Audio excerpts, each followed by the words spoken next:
Good afternoon, everyone, and thank you for joining us here today at the graduation for the state of Nevada's newest peace officers. I'm Sergeant Sean Fleur, Academy Commander for the Nevada Department of Corrections Employee Management Division here in Carson City. At this time, I would like to have everyone please stand and remove your hats for the posting of the colors and to remain standing for the national anthem sung by Correctional Officer Sidney Morris from Northern Nevada Correctional Center.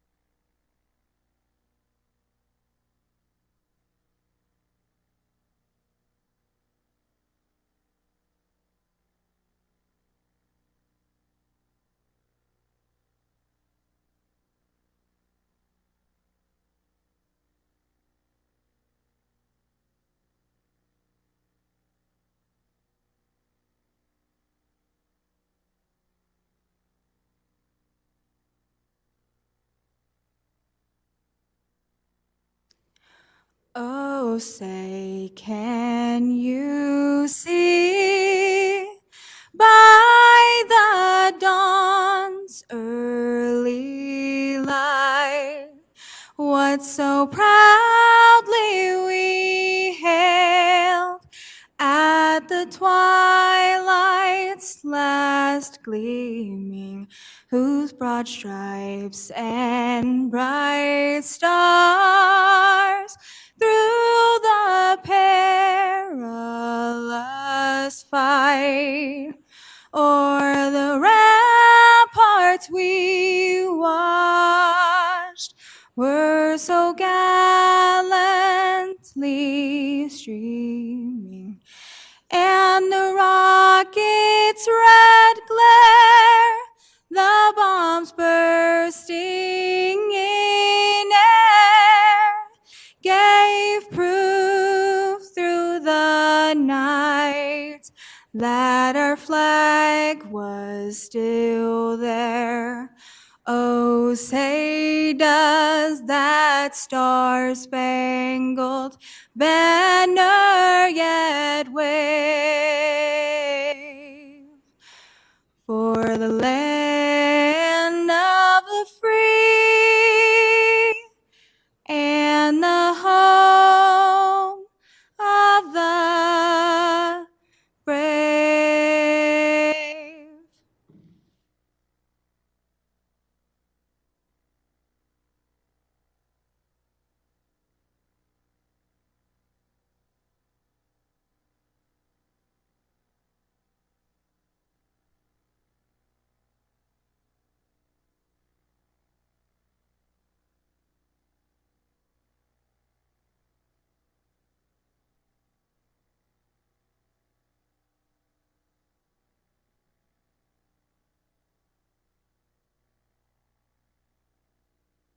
Thank you, everyone. You may now be seated. Thank you, Officer Morris.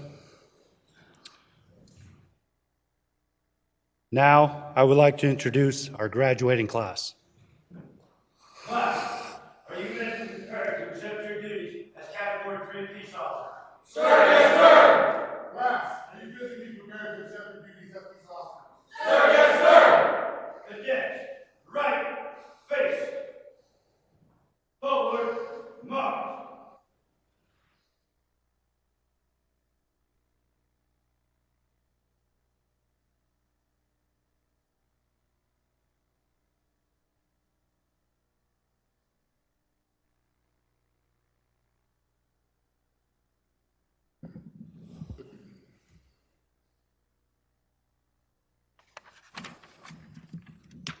Rector Dorinda, we present to you our graduating class. Class, present arms.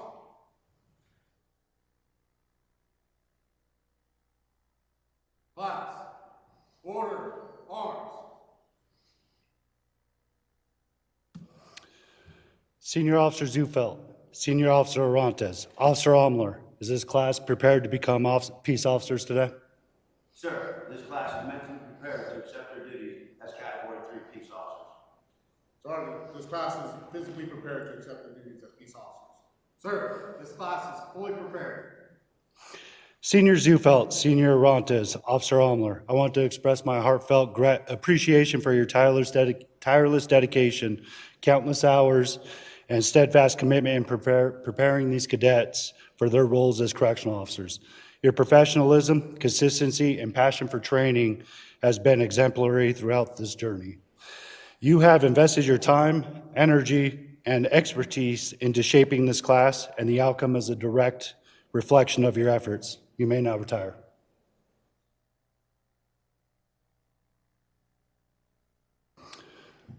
Class, you may take your seats.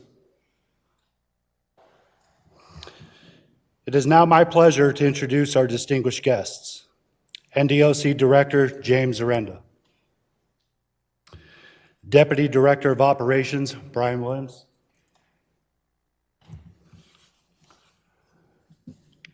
Deputy Director of Prison Industries William Cuenga. Northern Nevada Correctional Center John Henley. Warden, Associate Warden, Lovelock Correctional Center, Daniel Collier. Associate Warden of Northern Nevada Correctional Center, Banu Clark. And our guest speaker, Sheriff Dan Coverly. In front, we have Employee Development Manager Chad Venters, not in the front. Sergeant Chris Herzog. Correctional Officer Michael Cook. Investigator General Supervisor Adolfo Scudia. And from Lakes Crossing, we have Forensic Supervisor Homer Dagdagan. Forensic Supervisor Hercules Ward. And Lyon County Sheriff Brad Pope. Thank you all for taking time out of your busy schedules to be here with us today. Graduation isn't just a ceremony, it's a powerful testament to what can be accomplished through perseverance and purpose. Class, each of you has faced your own unique challenges, whether physical, mental, or deeply personal. There were moments when the burden may have felt overwhelming, when doubt crept in, but you didn't quit, you showed up, and you pushed forward. And all of you made that choice to grow, to improve, and to rise above. That commitment, that resilience is something that no one can take from you. Today marks a significant milestone in your life, but more importantly, it reflects the kind of person you've become, resilient, determined, and prepared to serve with honor. You are not just beginning a career, you are answering a calling that requires strength, compassion, and unwavering integrity.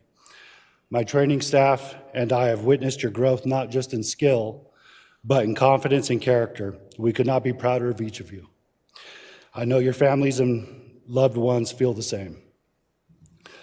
Over the past 10 weeks, these cadets have dedicated themselves to fully earning the title of Peace Officer in the great state of Nevada. They've immersed themselves in laws and regulations that most people will never have to understand, trained rigorously in defensive tactics and firearms, and developed the ability to think clearly and critically under pressure. Most importantly, they learn to carry themselves with professionalism, discipline, and pride. Now it is my privilege to introduce Carrie Dyer for our affirmation of faith. Carrie Dyer is the chaplain at Northern Nevada Correctional Center.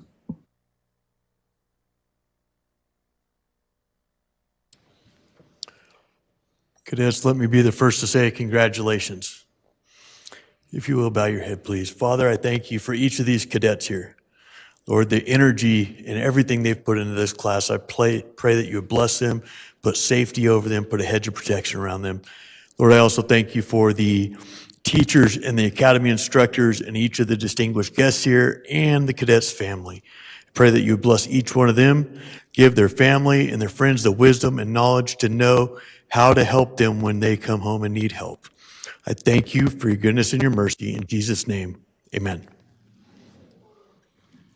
Thank you, Sergeant.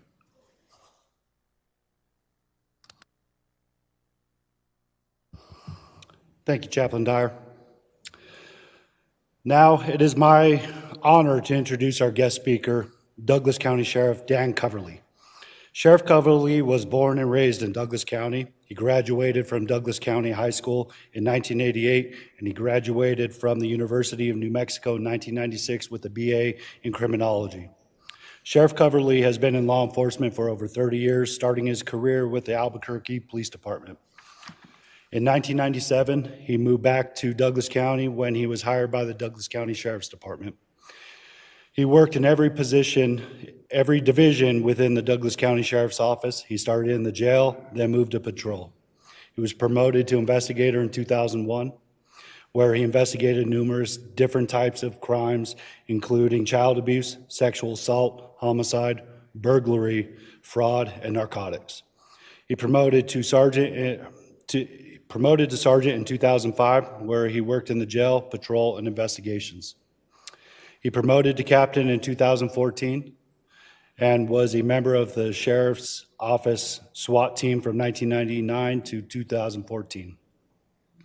Sheriff Coverly attended the 263rd session of the FBI National Academy in Quantico, Virginia in 2016 and was elected as Douglas County's 21st sheriff in 2018 and re-elected in 2022. We are also pleased to share that Sheriff Coverly was just recently awarded the Community Service Award from the Kiwanis Action Club, which serves adults with disabilities.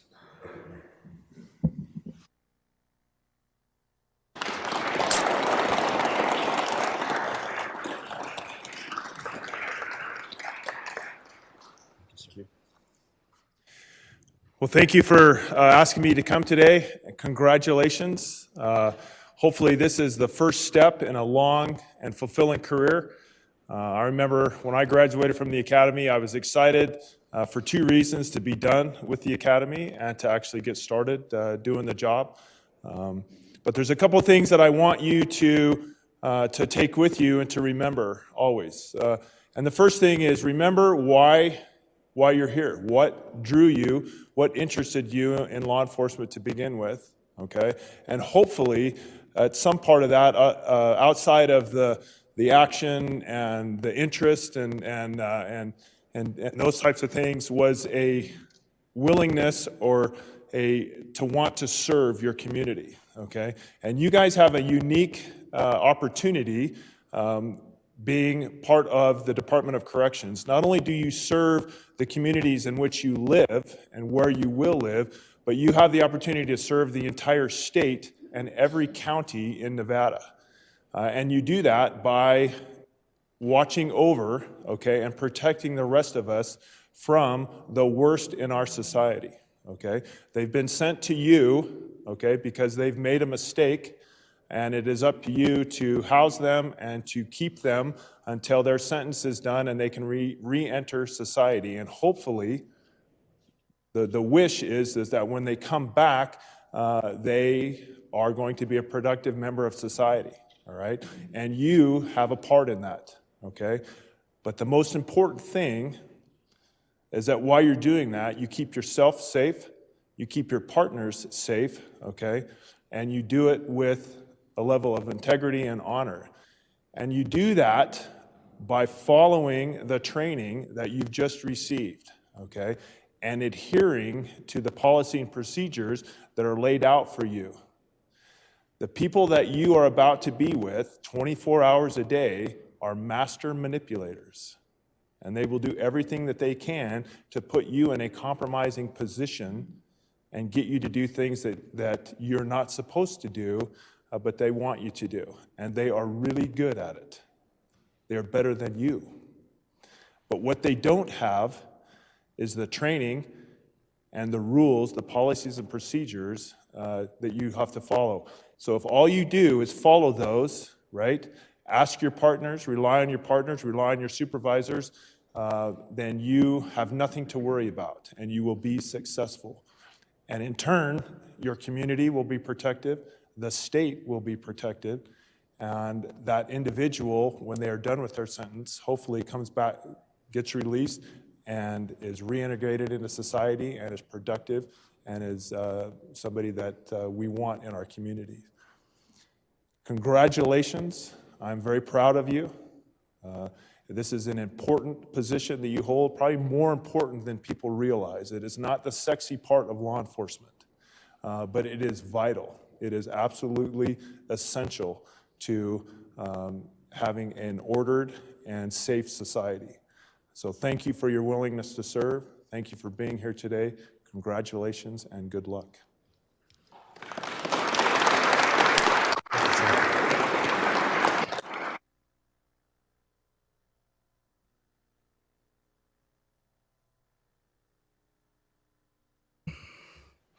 At this time, I would like to introduce Associate Warden Daniel Collier from Lovelock Correctional Center, who will be conducting our oath of office.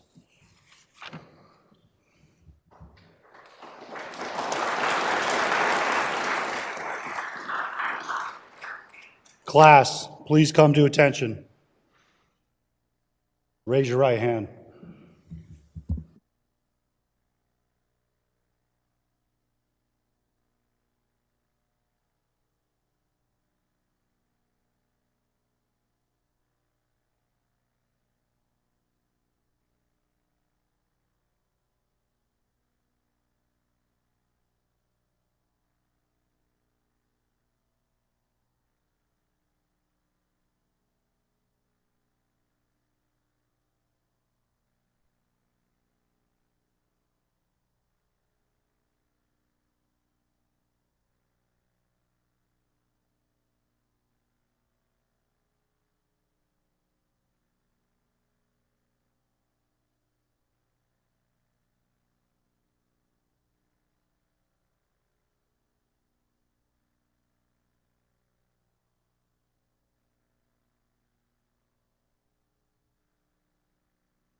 Order arms. Now is the time we've all been waiting for. I would like to invite our distinguished guests to the front of their tables for the badge pinning ceremony. I would like to also add to the friends and family in the audience, when you hear your officer's name called, you are more than welcome to come up and take a picture as they get their badge pinned. At this time, I will be calling up our newest officers and have them come get their badge pinned.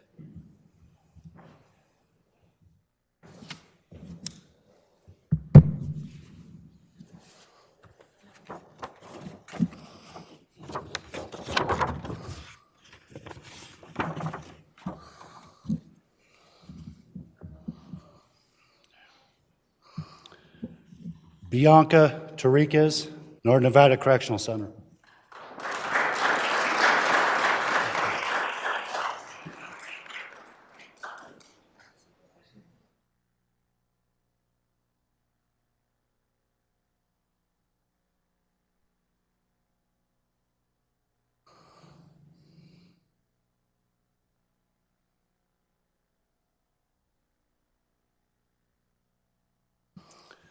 Bianca Ramirez, Northern Nevada Correctional Center.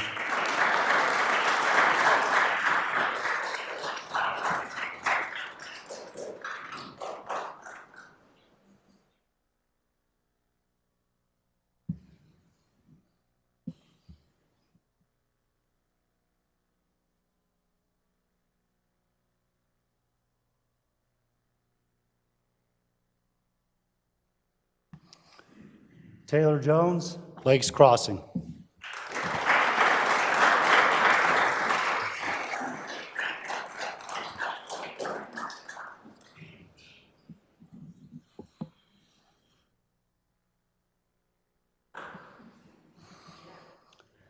Ruben Felix, Lovelock Correctional Center.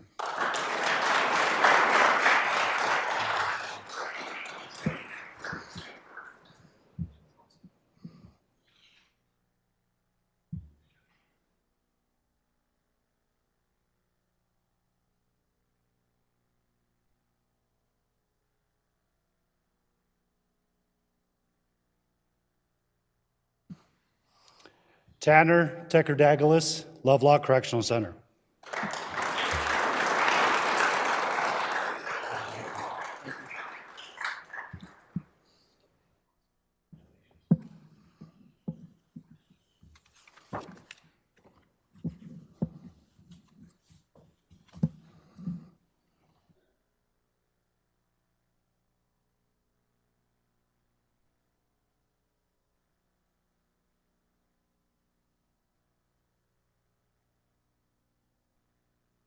Yoel Morales, Northern Nevada Correctional Center.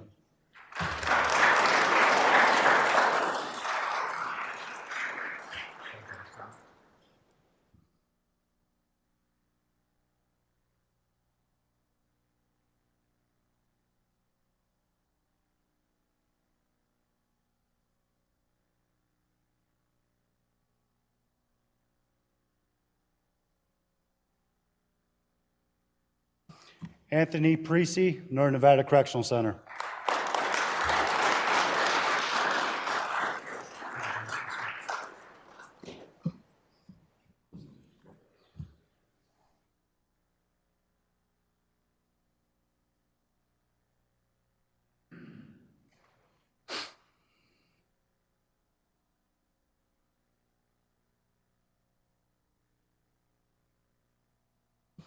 Harry Schlegel Milch, Lyon County.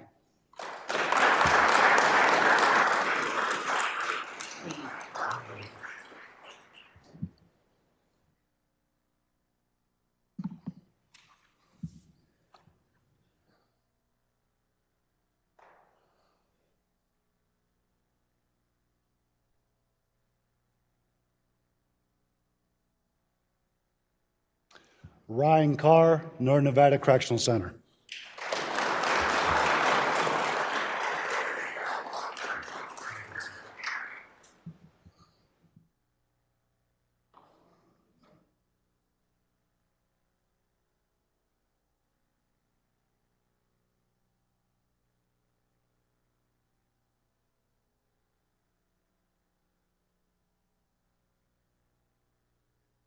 Leo Valdivia, Lakes Crossing.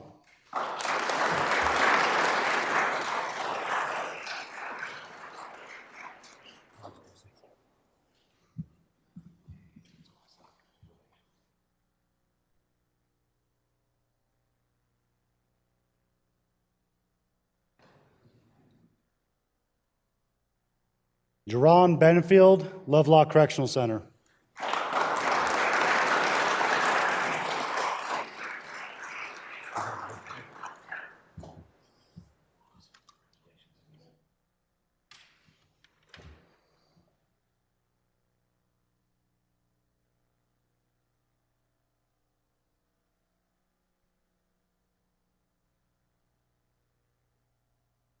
And Luke Fonamoana, Lovelock Correctional Center. Officer Fonamoana will have his badge pinned by his father, Correctional Officer Russ Fonamoana.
Cadets, half left face.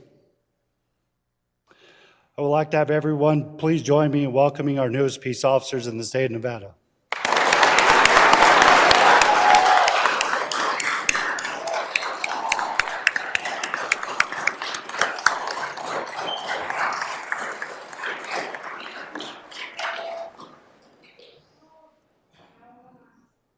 Officers, you may now be seated.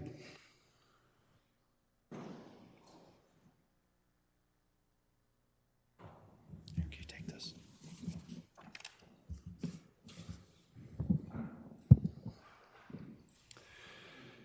It is now my privilege to present our achievement awards.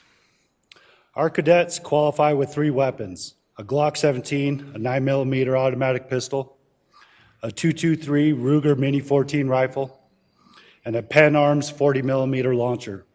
Observed during this class were the aspects of the range to include the following of instructions and the following of safety fundamentals and guidelines while on a live range. Our top shot award for this class with 100% on the Mini 14 and 100% on the Glock 17 goes to Officer Tanner Tecker-Douglas.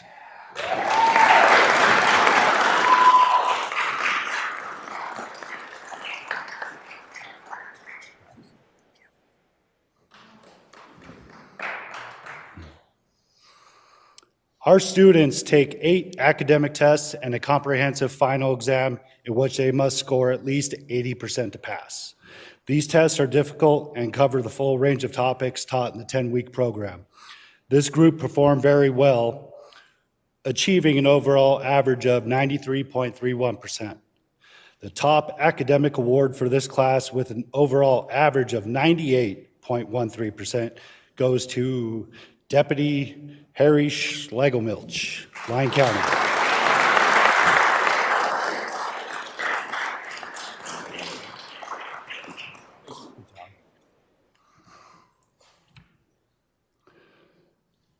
Additionally, we asked the Academy to vote on a class leader, someone who stepped up and helped out others, someone who was not afraid to take control of situations that may have arisen. That the leadership award for this class goes to Officer Luke Fonamoana.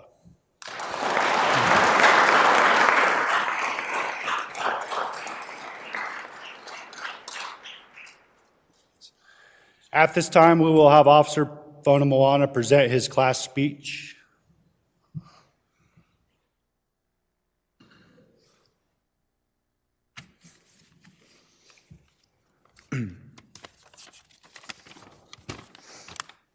Thank you, Sergeant Fleur, for that introduction.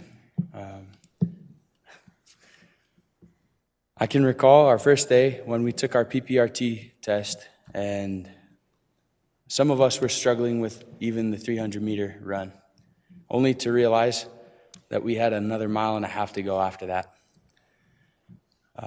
Each of my fellow classmates have shown that they are willing to push through the pain and persevere by learning, and not giving up. We faced hours of PowerPoints, stress of decision-making, running, push-ups, running, jumping jacks, running, bear crawls, running, and you guessed it, more running. As a class, we've been pushed to the point of exhaustion more than once during this academy. Some of it was due to running. Some of it was due to DTs. Some of it was during our ASP training, where we couldn't even hold our lunch down. We had to learn on the go.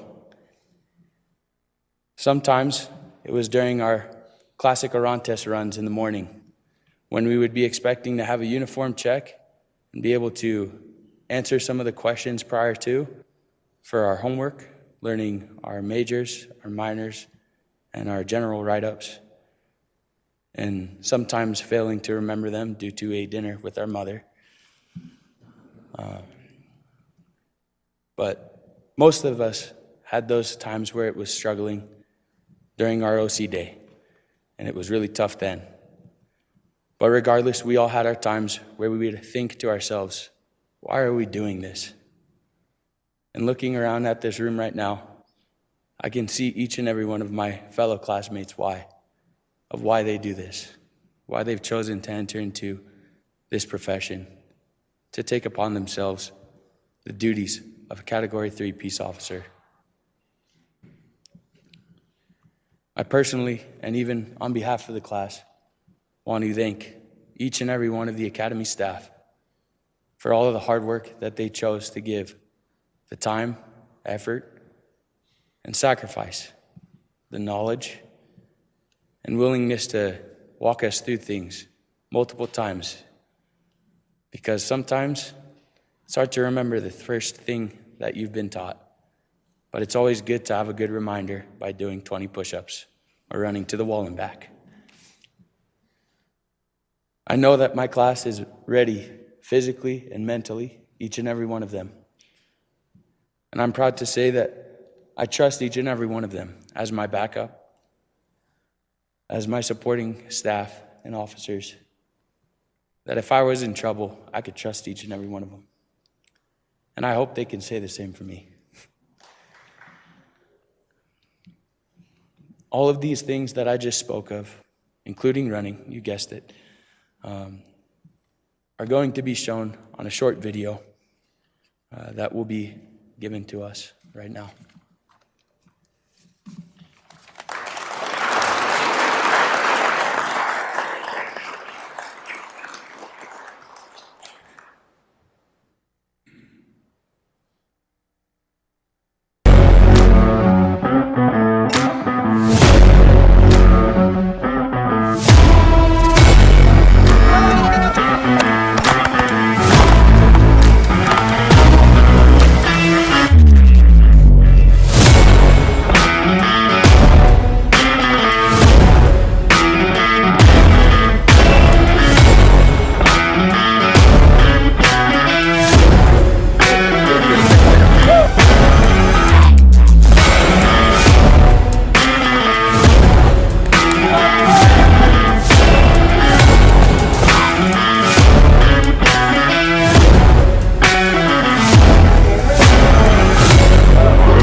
Much deserved and well done, Officer Fonamoana.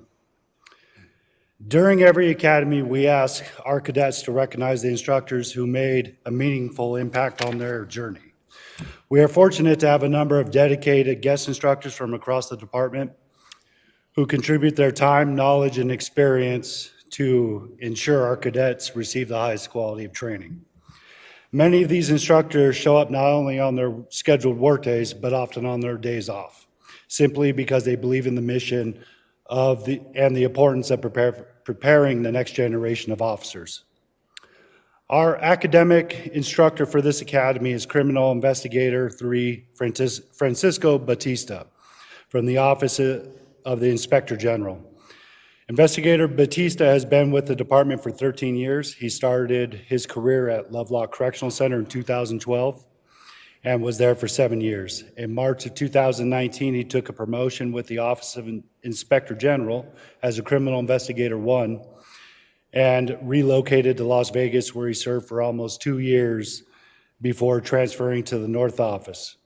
Investigator Batista has been on the FBI Safe Streets Gang Task Force for nearly 5 years and has worked gangs for approximately 10 years. Investigator Batista could not join us today, but Criminal Investigator Supervisor Adolfo Scudia is here to accept the award on his behalf.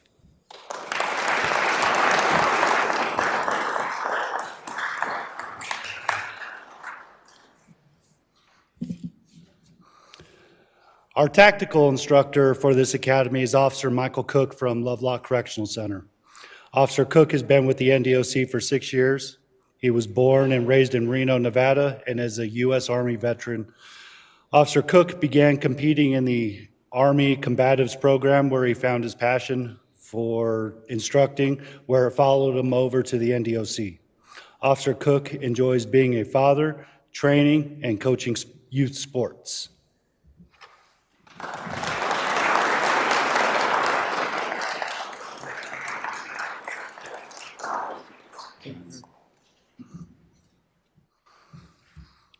Thank you both for taking the time to teach our cadets. We greatly appreciate it. Our closing remarks today will be made by Director James Zarenda. Director James Zarenda started as a correctional officer in Connecticut and worked his way through the ranks, eventually becoming the commissioner for the Connecticut Department of Corrections. He has been responsible for running jails and correctional facilities all over the country, to include New York and Las Vegas. He was the director of the NDOC from 2016 to 2019 and was asked to come back as director by Governor Lombardo in 2023.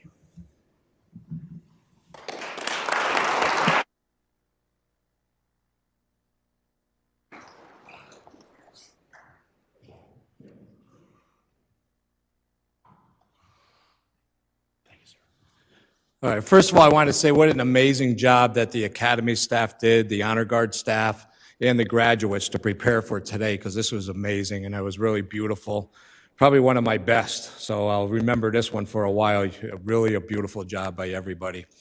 What I can say is I feel like I got to offer you something on either philosophy or wisdom. And when you talk about the changes in prison systems and jail systems around the country, it's constant. And I graduated in your seat back in 1986. And back then, there was no cell phones, there was no drones, there's no drugs-infused letters. There's all these things, gangs. Gangs really didn't come out into the prison systems until the late 80s. So all these things are evolving, which means that you as staff have to continually evolve around the change. And when you evolve around the change, what does that mean? Is it's constant training. Training changes. Whether there's court cases that change the way we do use of force, the way we respond. It's constant change. And that's really what a lot of the staff will tell you is what they're really good at knowing is change. And you never stop at that. And even as administrators, change is constant. I'm constantly learning every day. I constantly learn new things. It's in the law enforcement field. It's a constant watching what every other state's doing, other systems, to try to bring the best of what you got in the safest way that you can do it as correctional staff so that you can make sure you have the biggest impact. And the way the jails and the prisons work around the country are actually different too. Where I started in Connecticut, it's one of the 5 unified systems. Here I'm going to give an education to people. It's one of the 5 unified systems in the country. You got Alaska, you got Hawaii, you got Connecticut, you got Rhode Island, you got Delaware. What it means is that those states, there's no difference between a jail and a prison. Whereas you come to the state of Nevada, you got city jails, you got county jails, you got state corrections. In Connecticut and those other systems, they're all the same. There's no difference. When you get arrested, you go to corrections. You get sentenced, you stay in corrections. You get released, you actually go in parole, part of corrections, you're still an offender and they watch you in the community. When I started changing around the system, I left Connecticut and retired, and I took over Rikers Island in New York City. And when I started looking at the 5 boroughs of New York City, when I was running all the jail systems in New York City, I started really seeing the impact that really corrections makes on the impact of the community safety. Why is the community so important to have a good relationship with the jails and prison systems around the country? Is because they're the ones that actually will have to take the offenders when they come back into their communities and provide the right care, treatment, jobs, all the education that they need. However, when they come into the prison system, it's our responsibility to make sure that we develop that before they get out. As the sheriff mentioned from Douglas County, when these offenders get out, which in the prison system today, 94% of those in the prison systems will be going back in the community within 20 years. So everyone that you work with, you're almost guaranteed that that person will be back in the community. When they go back in the community, what does that mean to you? It means they're going to be living near you. They'll be living near your kids. They'll be living in your neighborhoods. They'll be there. If we fail to do a job that changes their behaviors, that it changes, and behaviors isn't just the behaviors that are violent. You got behaviors that are substance use disorder. You got mental health. All these behaviors, if we don't do the best job in trying to change those behaviors and make them better, it means our kids and our families are not safe. So that's how you connect yourselves to the community. And you have to really, you'll learn this over a period of time, but you really have to understand that. And you may think that you're not a mentor. Trust me, you are. Just going into work every day and acting very professional and showing the offenders by just your actions is mentoring them on what a real individual that is professional, that is actually socialized, really should behave. You're a mentor whether you know it or not, and that's important. Your bad behavior, if you have anything, will be picked up by the offenders, and it trains them and teaches them bad behavior.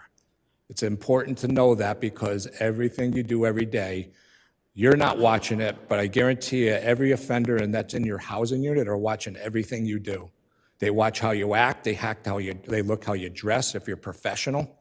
They look and see how you act with each other, how you treat them.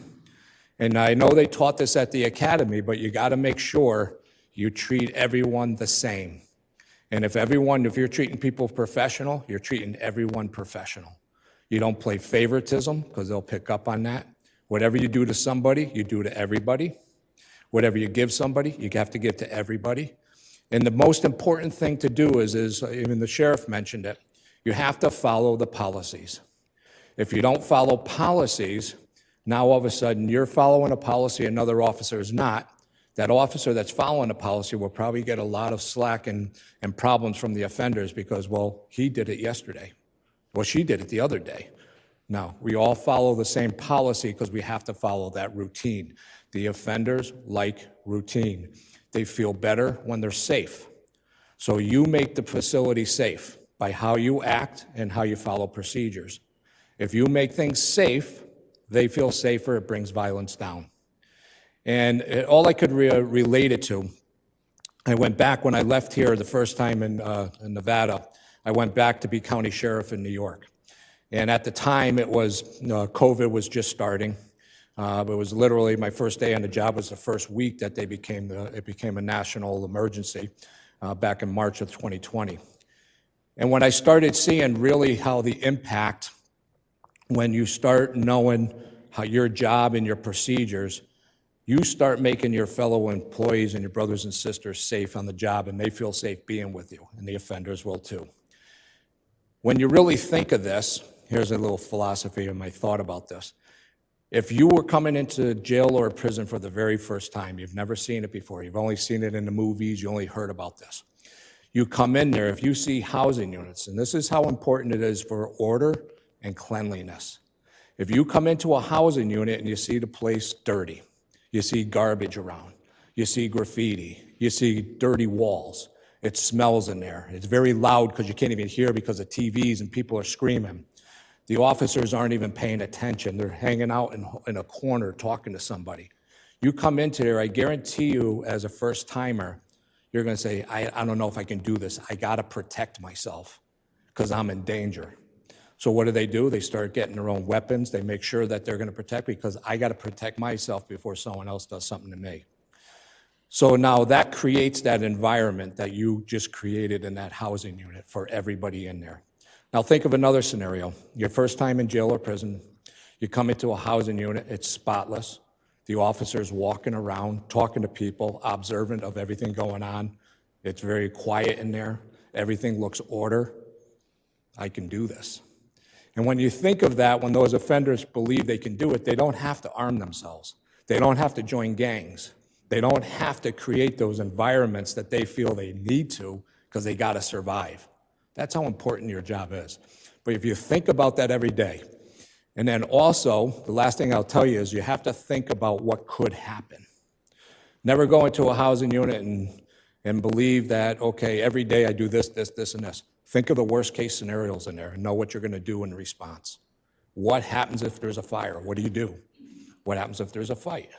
What happens if there's a disaster where a wall breaks down or someone's escaping? What do? Think about that every time you go in there before you start the day off. What's going to happen? What do I do? Where's the exits? Where's all the keys? Who comes in where? How do I respond? Because you're going to need that to be safe. You're going to need that to keep the offenders safe and also your responding staff. But anyway, I can go on, but I welcome you all. I'm so happy that you're actually with us. We need the help. We need the best help because we got the best staff now. And I'm sure those other agencies that are here today agree with me on this. And welcome to the department and welcome as one of our family members. Thank you and congratulations.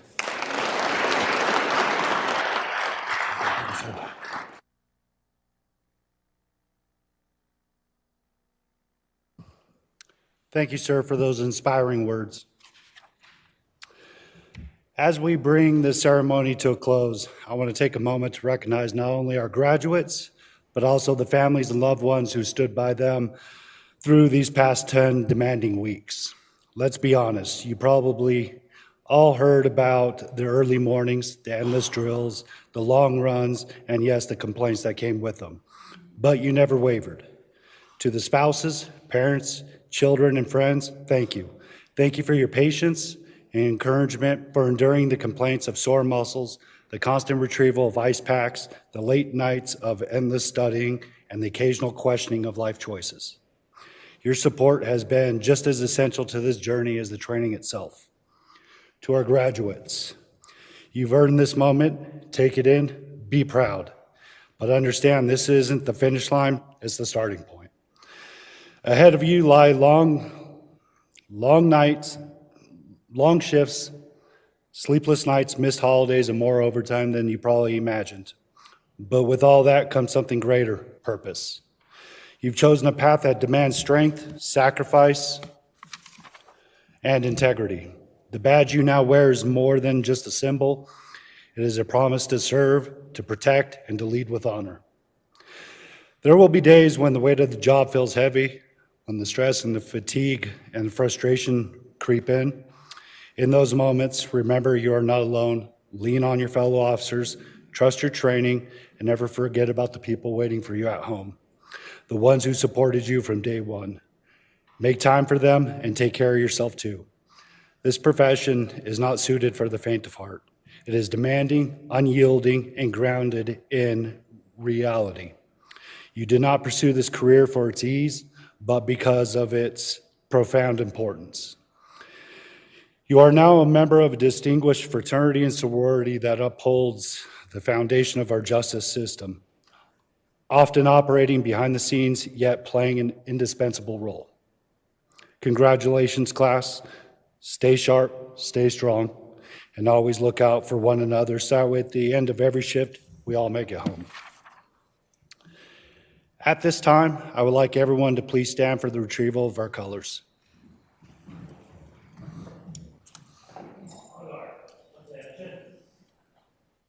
Forward, walk.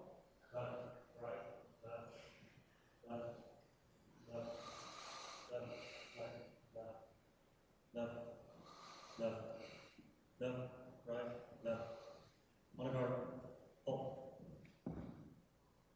Retrieve. Colors.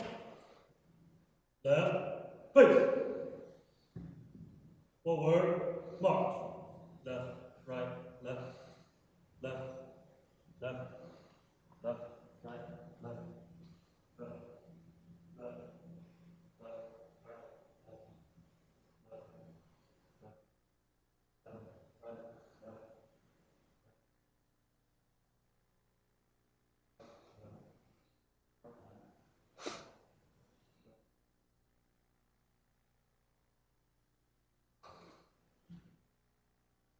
Class, congratulations.